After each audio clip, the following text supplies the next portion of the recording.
شهر رمضان الذي أنزل فيه القرآن هدى للناس وبينات من الهدى والفرقان.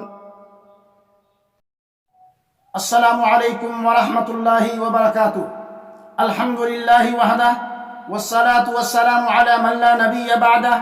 اما بعد. معزز سامعین کرام و ناظرین عظام، آج کی اس نشست میں میرا موضوع ہے روزہ قیامت کے دن روزے دار کی سفارش کرے گا. قال رسول اللہ صلی اللہ علیہ وسلم قال الصيام والقرآن يشفعان للعبد يوم القيامة.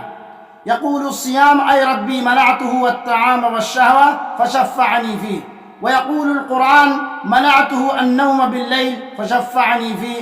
قال فيشفعان رواه احمد والطبرانی. اللہ کے رسول صلی اللہ علیہ وسلم نے فرمایا، روزہ اور قرآن قیامت کے دن بندے کے لیے سفارش کریں گے.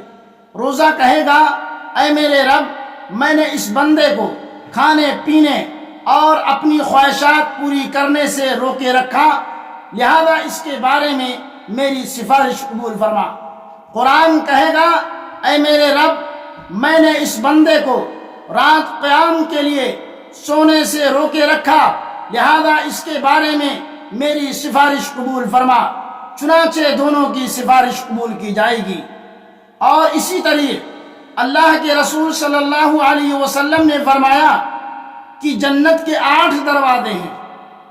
روزے دار کی فضیلت کے سلسلے میں اللہ کے نبی نے فرمایا کہ جنت کے 8 دروازے ہیں، ان میں سے ایک کا نام ریان ہے، اس سے صرف روزے دار ہی داخل ہوں گے، دوسرا کوئی داخل نہیں ہوگا.